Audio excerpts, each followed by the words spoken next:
வேதம் கேட்போம். ஆதியாகமம் 30ஆம் அதிகாரம். ராக்கேல் தன் யாக்கோபுக்கு பிள்ளைகளை பெறாததைக் கண்டு தன் சகோதரியின் மேல் பொறாமை கொண்டு யாக்கோபை நோக்கி, எனக்கு பிள்ளை கொடும், இல்லாவிட்டால் நான் சாகிறேன் என்றாள். அப்பொழுது யாக்கோபு ராக்கேலின் மேல் கோபம் கொண்டு, தேவன் அல்லவோ உன் கர்ப்பத்தை அடைத்திருக்கிறார், நான் தேவனா என்றான். அப்பொழுது அவள், இதோ என் வேலைக்காரியாகிய பில்காள் இருக்கிறாளே, அவள் என் மடிக்கு பிள்ளைகளை பெறவும் அவளால் ஆகிலும் என் வீடு கட்டப்படவும் அவளிடத்தில் சேரும் என்று சொல்லி அவனுக்கு தன் வேலைக்காரியாகிய பில்காளை மனைவியாக கொடுத்தாள். அப்படியே யாக்கோபு அவளை சேர்ந்தான். பில்காள் கர்ப்பவதியாகி யாக்கோபுக்கு ஒரு குமாரனை பெற்றாள். அப்பொழுது ராக்கேல், தேவன் என் வழக்கை தீர்த்து என் சத்தத்தையும் கேட்டு எனக்கு ஒரு குமாரனை கொடுத்தார் என்று சொல்லி அவனுக்கு தான் என்று பெயரிட்டாள். மறுபடியும் ராக்கேலின் வேலைக்காரியாக பில்காள் கர்ப்பவதியாகி யாக்கோபுக்கு 2ஆம் குமாரனை பெற்றாள். அப்பொழுது ராக்கேல், நான் மகா போராட்டமாய் என் சகோதரியோடே போராடி மேற்கொண்டேன் என்று சொல்லி அவனுக்கு நப்தலி என்று பெயரிட்டாள்.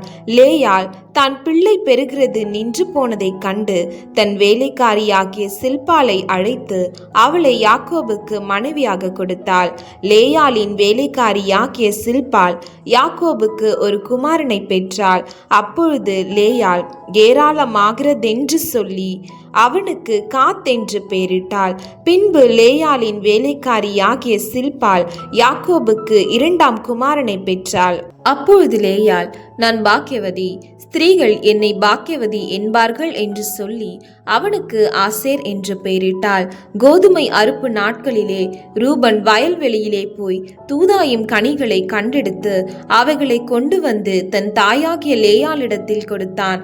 அப்பொழுது ராக்கேல் லேயாளை நோக்கி, உன் குமாரனுடைய தூதாயும் கனியில் எனக்கு கொஞ்சம் தா என்றார். அதற்கு அவள், நீ என் புருஷனை எடுத்து கொண்டது அற்ப காரியமா? என் குமாரனுடைய தூதாயும் கனிகளையும் எடுத்துக்கொள்ள வேண்டுமோ என்றாள். அதற்கு ராக்கேல், உன் குமாரனுடைய தூதாயும் கனிகளுக்கு ஈடாக இன்று இரவு அவர் உன்னோடே சயனிக்கட்டும் என்றாள். சாயங்காலத்தில் யாக்கோபு வெளியிலிருந்து வருகையில் லேயாள் புறப்பட்டு அவனுக்கு எதிர்கொண்டு போய், என் குமாரனுடைய தூதாயும் கனிகளால் உம்மை கொண்டேன், ஆகையால் நீர் என்னிடத்தில் வரவேண்டும் என்றாள். அவன் அன்று இரவு அவளோடே சயனித்தான். தேவன் லேயாளுக்கு செவி கொடுத்தார். அவள் கர்ப்பவதியாகி யாக்கோபுக்கு 5ஆம் குமாரனை பெற்றாள். அப்பொழுது லேயாள், நான் என் வேலைக்காரியை என் புருஷனுக்கு கொடுத்த பலனை தேவன் எனக்கு தந்தார் என்று சொல்லி அவனுக்கு இசக்கார் என்று பெயரிட்டாள். அப்புறம் லேயாள் கர்ப்பவதியாகி யாக்கோபுக்கு 6ஆம் குமாரனை பெற்றாள். அப்பொழுது லேயாள், தேவன் எனக்கு நல்ல ஈவை தந்தார், என் புருஷனுக்கு நான் 6 குமாரனை பெற்றபடியால் இப்பொழுது அவர் என்னுடனே வாசம் பண்ணுவார் என்று சொல்லி அவனுக்கு செபுலோன் என்று பெயரிட்டாள். பின்பு அவள் ஒரு குமாரத்தியையும் பெற்று அவளுக்கு தீனாள் என்று பெயரிட்டாள். தேவன் ராக்கேலை நினைத்தருளினார். அவளுக்கு தேவன் செவி கொடுத்து அவள் கர்ப்பம் தரிக்கும்படி செய்தார். அவள் கர்ப்பவதியாகி ஒரு குமாரனை பெற்று, தேவன் என் நிந்தையை நீக்கிவிட்டார் என்றும் இன்னும் ஒரு குமாரனை கர்த்தர் எனக்கு தருவார் என்றும் சொல்லி அவனுக்கு யோசேப்பு என்று பெயரிட்டாள். ராக்கேல் யோசேப்பை பெற்ற பின் யாக்கோபு லாபானை நோக்கி, நான் என் ஸ்தானத்திற்கும் என் தேசத்திற்கும் போக என்னை அனுப்பிவிடும். நான் உமக்கு ஊழியம் செய்து சம்பாதித்த என் மனைவிகளையும் என் பிள்ளைகளையும் எனக்கு தாரும், நான் போவேன். நான் உம்மிடத்தில் சேவித்த சேவகத்தை நீர் அறிந்திருக்கிறீர் என்றான். அப்பொழுது லாபான், உன் கண்களில் எனக்கு தயவு கிடைத்ததே, ஆனால் நீ இரு, உன் நிமித்தம் கர்த்தர் என்னை ஆசீர்வதித்தார் என்று குறிப்பினால் அறிந்தேன். உன் சம்பளம் இன்னதென்று எனக்கு சொல், நான் அதை தருவேன் என்றான். அதற்கு அவன், நான் உம்மை சேவித்த விதமும் உம்முடைய மந்தை என்னிடத்தில் இருந்த விதமும் அறிந்திருக்கிறீர். நான் வரும் முன்னே உமக்கு இருந்தது கொஞ்சம், நான் வந்த பின் கர்த்தர் உம்மை ஆசீர்வதித்ததினால் அது மிகவும் பெருகி இருக்கிறது. இனி நான் என் குடும்பத்துக்கு சம்பாத்தியம் பண்ணுவது எப்பொழுது என்றான். அதற்கு அவன், நான் உனக்கு என்ன தர வேண்டும் என்றான். யாக்கோபு, நீர் எனக்கு ஒன்றும் தர வேண்டியதில்லை. நான் சொல்லுகிறபடி நீர் எனக்கு செய்தால் உம்முடைய மந்தையை திரும்ப மேய்த்து காப்பேன். நான் இன்றைக்கு போய் உம்முடைய மந்தைகளை எல்லாம் பார்வையிட்டு அவைகளில் புள்ளியும் வரியும் கருப்புமுள்ள செம்மறி ஆடுகளையும் வரியும் புள்ளியும் உள்ள வெள்ளாடுகளையும் பிரித்து விடுகிறேன்.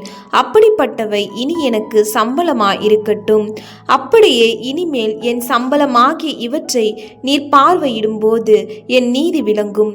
புள்ளியும் வரியும் இல்லாத வெள்ளாடுகளும் கருப்பான செம்மறி ஆடுகளும் என் வசத்தில் இருந்தால் அவை எல்லாம் என்னால் திருடிக்கொள்ளப்பட்டவைகளாய் எண்ணப்படட்டும் என்றான். அதற்கு லாபான், நீ சொன்னபடியே ஆகட்டும் என்று சொல்லி அந்நாளிலே கலப்பு நிறமும் வரியுமுள்ள வெள்ளாட்டு கடாக்களையும் புள்ளியும் வரியுமுள்ள வெள்ளாடுகள் யாவையும் சற்று வெண்மையும் கருப்பும் உள்ள செம்மறி ஆடுகள் யாவையும் பிரித்து தன் குமாரரிடத்தில் ஒப்புவித்து தனக்கும் யாக்கோபுக்கும் இடையிலே 3 நாள் பிரயாண தூரத்தில் இருக்கும்படி வைத்தான்.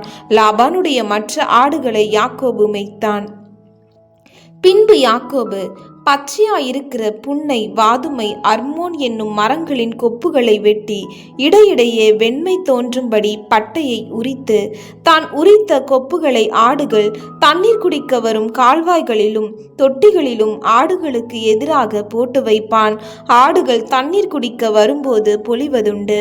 ஆடுகள் அந்த கொப்புகளுக்கு முன்பாக பொழிந்தபடியால் அவைகள் கலப்பு நிறம் உள்ளதும் புள்ளியுள்ளதும் வரியுள்ளதுமான குட்டிகளை போட்டது.